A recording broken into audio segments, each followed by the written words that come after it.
I'm good. Good morning, everybody. Hope everybody's doing well. Had a good weekend. Different weekend. It's not every day you get games canceled. We worked diligently to try and replace that game as best we could. We actually had some early communication with UConn. Thank goodness that game didn't happen, as they've now tested positive. We reached out to Baylor as well to try to communicate with them about just coming in here and playing a game on Sunday. That didn't work because of their finals. So other than that, it became all about testing and are having the ability to find somebody who's under a similar testing protocol. And that gets very, very difficult for us in the short term to flip an opponent. So we practiced. We ended up practicing Friday, Saturday, and yesterday. So it gave us kind of an extra day to work on ourselves. We tried to simulate a little bit of a game on Saturday, just to keep everybody in the game mode, and obviously with Duke here tomorrow, we spent an extra day preparing for them. So again, we're excited about the opportunity. The ACC Big Ten Challenge, in my opinion, is one of the great interconference matchups. It's fun. It's usually been over the course of a week. It's got some great matchups, as always. We feel like we're a part of that, and excited about the opportunity to go take on a Duke team that's obviously got the winningest coach in the history of the game. What he's done throughout his career is remarkable, and yet it's going to take 10, 12 guys on the court who are going to decide it. So again, we're excited, looking forward to it, and we'll tackle them tomorrow night at 9, 10 o'clock, whatever the tip time is. So, but we're excited. Morning, Brad. I guess as you look at this Duke team, maybe a little typical of what Coach K has had recently with a lot of talented freshmen and just a handful of returning players. But is there anything in particular that stood out about this group through their first, 3 games? Well, this group plays extremely hard. They're playing 94 feet. They're pressing. They're up tempo. This team has tremendous variety and flexibility. He can play very big if they want to, and they can play fairly small with a guy who I think is an outstanding player, Matthew Hurt. They can play him at the 5, and he made 6 threes the other night. So they can do a lot of things with this team and this talent. They're denying everything. They're playing very, very, very aggressive on the defensive side. That's one thing Coach K always does, gets the guys to play really hard. But this team's out in passing lanes and really kind of playing the way we played, early on in my career. And have you seen, after the Baylor game, any, positive after effects of, Georgie kind of having kind of a throwback game like he did? Yeah, I wouldn't use throwback. I think he's, he had a really good game. Georgie's going to have other big games. I think that, he did what we needed him to do with Kofi in foul trouble, and he stepped in and he filled the role. I'm really excited about that. We see that every day in practice, and he got into a great group. There weren't going to be any substitutions for him. He stayed in a longer. Maybe in a longer period of time. And then we also got him a lot of minutes at the 4. So that's something that, we've spent a good amount of time on in practice is here in the last 2 weeks, 3 weeks, is getting him slid back over to the 4 some and playing with Kofi. So we all know that he can score. We know he's very effective in the post, and that was exciting to see. Thank you.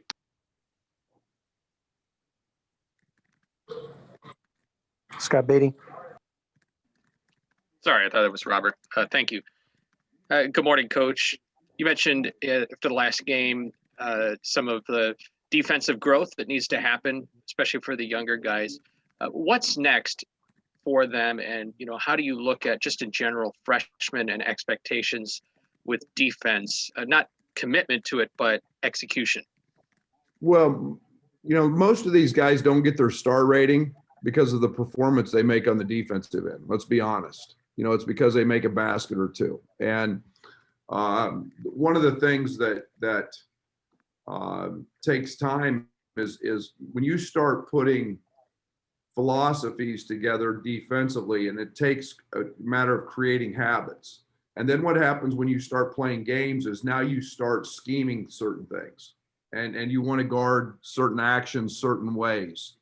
And that becomes a mental focus and a mental concentration that has to happen. One, you've got to be very sound in your principles. But secondly, now you've got to remember, okay, if so-and-so player X is a guy that we're going to go under on ball screens because he can't shoot it, now how do I handle that? And if we're going to switch this matchup. So now there becomes a constant mental focus having to happen on the defensive side, as well as what happens on the offensive side. These guys, in most cases, don't think 3 seconds about the defensive side. They just guard their man. And now when you start scheming and creating different actions that they have to be responsible for, those things take a little time and a little chemistry. And we have a saying, you're only as strong as your weakest link. And you put one bad defender out there, that breaks everybody down. And so freshmen have to learn that on the fly. They have to grow up. I play freshmen.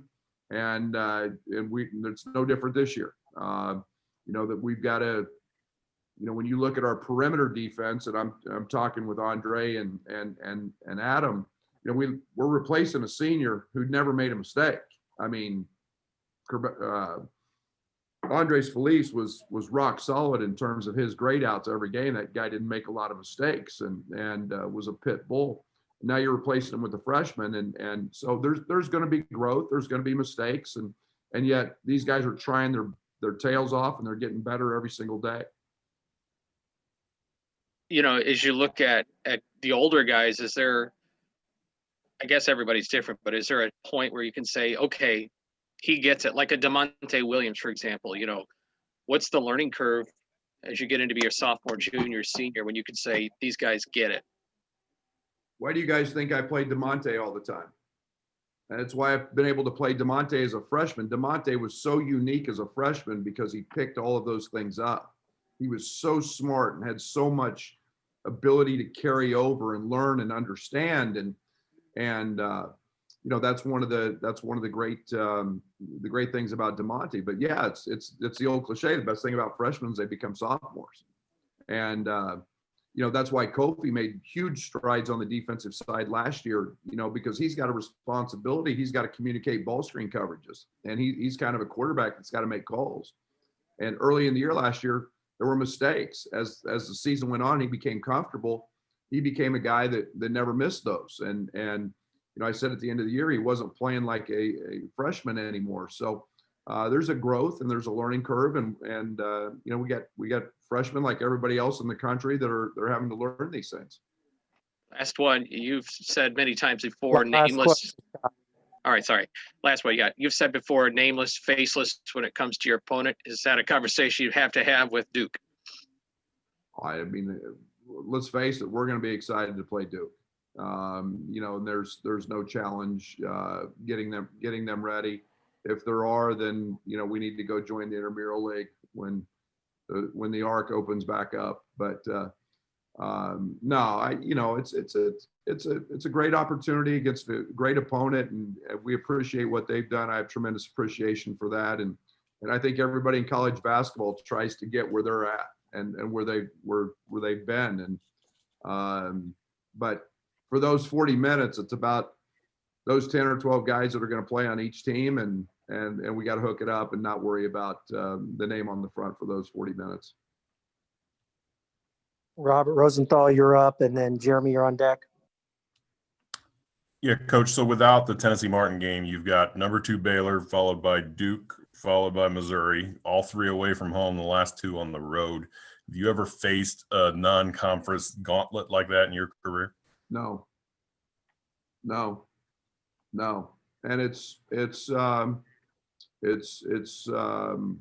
I think one of the reasons we put Tennessee Martin in there, once we saw what we didn't know any of our schedule late. It's more we talked about the Missouri game, and then the other part of that is now you start 20 league games December 15th, 3 days after you play Missouri. And so there's no doubt about it. It's a tough schedule. We've tried to prepare our team, Robert, with this all year long, that this would be the toughest, most challenging schedule in the history of the University of Illinois basketball. And, we're still looking for another game. If we can find a way to fit another game in there, it may become a league opponent that's lost a game that's a non-league game. I don't know yet, but I want to get our guys as many opportunities to play games as we can in what's been a very challenging season. Yeah, thanks. Hey, Brad, just to follow up on that, how close were you guys to getting one of those games, and what are these discussions like as all you teams try to figure this out?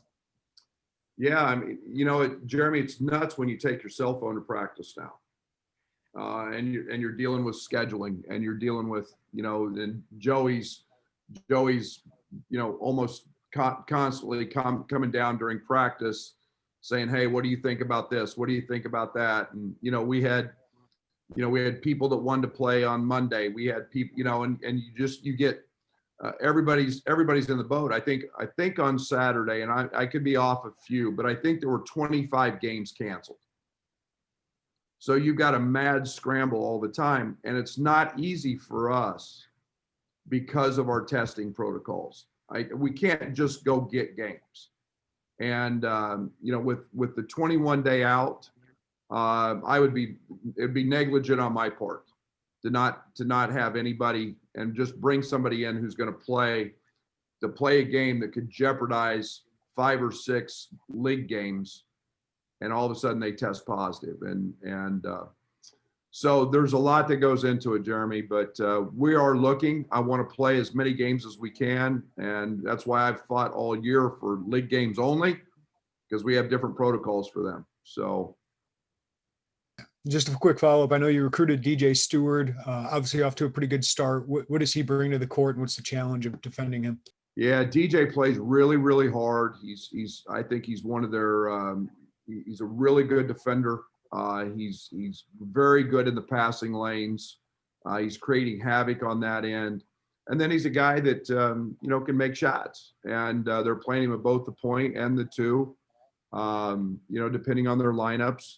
But I'm a big DJ fan. DJ's a really good player, and he's going to continue to become a really good player and grow, and as long as he's there. And he's been rock solid for him. He's averaging 11 a game as a freshman after 3 games, and he'll be a big part of who we've got to guard to try to stop them. Thanks, Brad. Hey, Brad, you talked about in the non-conference, you would rather, have that difficult schedule, know where you guys stand early as you go into Big Ten play. I know it's only been 4 games, but where do you think you stand, or do you think you'll get a true evaluation of that on the way back from Columbia Saturday night? No, we grow every game. I mean, did you guys happen to see Ohio's run yesterday of 40-0? I mean, how good is that team? I mean, and you look at the team they did it against, they're good. I mean, Ohio's really good. That's going to be a great win. Early in the season, I don't know if I've ever faced a team that's in all my years, and that includes Duke when we were at K-State and Gonzaga and whoever, as good as Baylor is this early in the season, that has that much synergy, that much connectivity. They are tremendous. And obviously going to Duke, going to Missouri, we're going to find out how tough we are. And so we learn something every game. We're going to see a guy in Matthew Hurt that's maybe as close to Garza as we'll see in terms of pick and pop and do those kind of things. So we haven't seen that yet. So yeah, it's great challenges. And again, those 20 league games playing for that Big Ten championship, that's where we're at. And we play these tests so we can get ready for those. And I'm assuming, just knowing what we know about the guys on the team, they're excited about this difficult non-conference. I mean, can you read in body language, I guess, when they kind of get ready for Baylor and then Duke and Mizzou? I mean, what are you reading out of their responses? Joey, it's one less worry for me than when you play Tennessee Martin. Okay. And what I mean by that is, we're going to be ready to play. We're going to get the best. A lesson learned from Ohio. We were flat. We weren't ready. And emotionally, we had to fight to win that game. We were ready to play Baylor. When Baylor beat us because we made mistakes in a minute and 29 second span that cost us the game. So we got to correct those things. When you're playing a Duke, it's not going to be the emotion piece of it. It's going to be X's and O's and lack of mistakes and execution. And that's where the Dukes of the world have been great for so long. They take everybody's best shot, and we've got to do that same thing.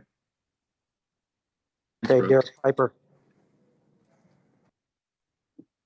Hey, Coach, we spent a lot of time talking about the experience at Baylor, how they had the advantage of playing a lot of older guys. Obviously, both teams tomorrow night will be playing freshmen, but how much do you need that veteran edge to flip and materialize on your side going up against a talented but very young Duke team? Yeah, you hope that kicks in. You hope that kicks in. That's the challenge. You want Io DeSumo as a junior and Trent Frazier, who had a really subpar game the other night, and to bounce back, and he's been great in practice. And our guys are resilient. Our guys are tough that way. And now's when we need them to know what it's like to win on the road at Wisconsin and at Purdue and put all of that experience together so that you can go win at a place like Cameron Indoor and go win at a place in like Missouri. So yeah, we're going to lean on that a lot, and we need those guys to be really good. We saw Ben dress for the game against Baylor. How close is he to being back, and what have you seen, or how much have you seen from him in practice recently? Yeah, Derek, he's on minute restrictions right now coming back. So we get him for bits and pieces. We thought it was important that he be in a uniform, go through warm-ups, get the feel of, that game day emotion again. He's on minute restrictions in practice. He's not going through a complete practice yet. They're slowly, I guess, being very conservative in terms of his play back to full go. But we get him every day a little more in practice. So what that timeline looks like, hopefully it's sooner than later. Thanks. Hey, Brad, you kind of touched on this already, but just saying how, you know that the guys are getting up for these big games. Did you kind of see maybe any kind of change at practice throughout the last week coming off of that Baylor loss, just with the expectations that you guys have, but kind of being dealt a little bit of adversity early in the season and kind of having to bounce back from that? Yeah, there wasn't any adversity in losing to them. I think that's been one of those that we challenge them from the X's and O's standpoint. And the lack of assignment and missed assignments. That's why Baylor beat us. Baylor didn't beat us because they got better talent or they got better players. We just made mistakes. And and I've said it, when Trent and Io and DeMonte make one and then we've got to grow with those other guys. And whether it's a free throw lane block out that leads to a three, or not getting out of the hole in transition. Those are things we got to clean up. And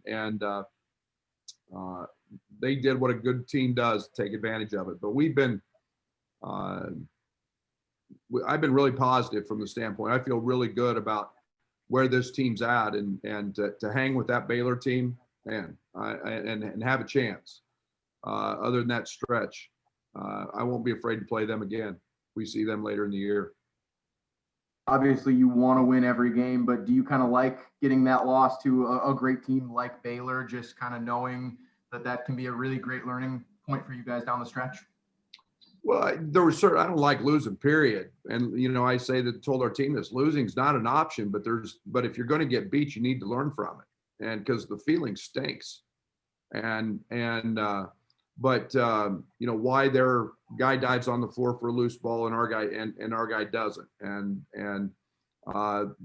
Watching Davion Mitchell never miss an assignment defensively, and how much they talk and communicate. And that's one of the biggest issues we have with our young guys and our new guys is talk and communication.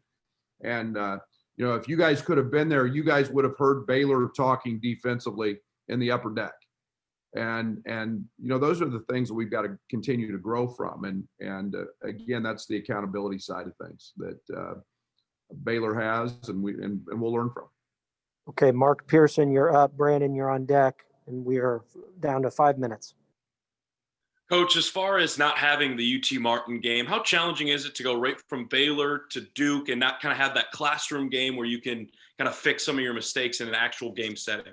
Yeah, we're gonna find out. I mean, that's we were going to see a different style in UT Martin. They press, play a lot of zone. But again, it was just taking the court again. And you guys got to understand, it's not about the conventional way of thinking. We need to play games. This season is about playing games. We're getting 25% of our games canceled on the national level. And this is about playing games. I'm disappointed we don't get to play.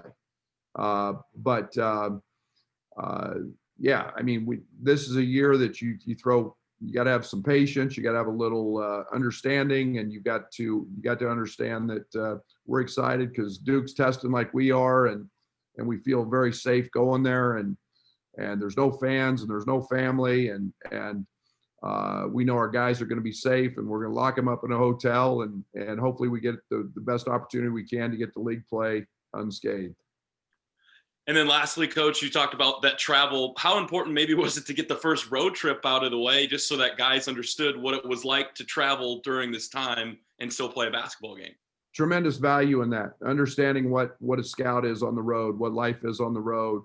We did that last year very early with a scrimmage at South Carolina, so we could travel, so we could handle, it's a completely different feel. And I'm excited we got that out of the way, and obviously we get to do it twice this week. Thanks, Coach. Appreciate it. Thanks, Mark. Okay, Brandon.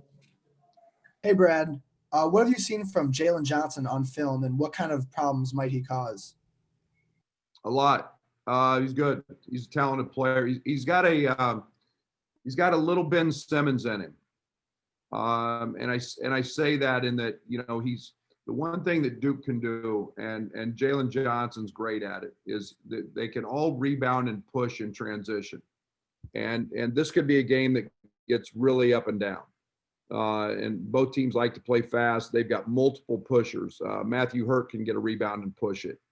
So you could see some cross matching because of just simply you got to stop Jalen Johnson in transition with the ball, and maybe a point guard doing it. But he's got tremendous versatility, and on the offensive end, he's a handful because of that. He can dribble, drive it. He's a very, very, very good cutter. This is an excellent cutting team for Duke, and he's the primary guy that does a lot of cutting for them. And then with the potential to have games canceled, like we saw this past weekend, do you feel like winning these games now is more important for your seeding come March? We got 20 league games, man. And I think this is one of the things we all thought about. Do we want to win them? Absolutely. We're not, but we got 20 league games in the best league in the country. And that was one of my arguments when I wanted to play league games only. We don't need non-league in the Big Ten. The ACC probably doesn't need non-league either. Those two leagues every year about as good as they get. And top to bottom, we're going to have 12, 13, 14 teams probably in the top 60, top 70 of the net. So yeah, I mean, does it help? Absolutely. I mean, would it have been great to beat Baylor? Absolutely. But again, it's you're playing for bigger things and conference championships and postseason and getting your teams ready for those moments. But yeah, it's a great opportunity, great challenge, and we'd love to have an opportunity to win the game on Tuesday night. Okay, we're going to Matt Stevens, and this will be our last question. Brad, quickly, yes or no? I just kind of want to clarify from what you said last week. Would you rather prefer to play one of your 6 Big Ten singles as a replacement for UT Martin? Is that still something you would preference Yes. doing? Otherwise, still taking calls though? Yes. Okay. Yes. And then just go ahead. simply because they're under our testing protocol. And then I wanted to follow up on something Holly Rose said during your Baylor broadcast, which is how much she thought both benches were just so active and so talking during the game. Have you found that during these empty building games that an active bench and a talking bench is a winning bench? Is that something you've talked about? Talking teams win, but does talking benches win? Yes. And I think we've emphasized that a great deal. That was a very hard atmosphere the other night in Indianapolis. I mean, there was no piped in anything. I mean, you heard Derek Burson drop his pen at the scores table. I mean, it was that quiet, and it was really weird to be in something that big. We would have had more, probably could have more atmosphere in a practice gym. But the benches both brought it. Their bench was great. I think you're going to see that. I hope the officials have to tell my bench to sit down all year long because that's everybody's got a job to do, and that's going to be that job this season. Okay, thanks everyone. Sorry for those we didn't get to. We'll try and get you up early in the queue on the next availability. Thanks. Thanks, guys.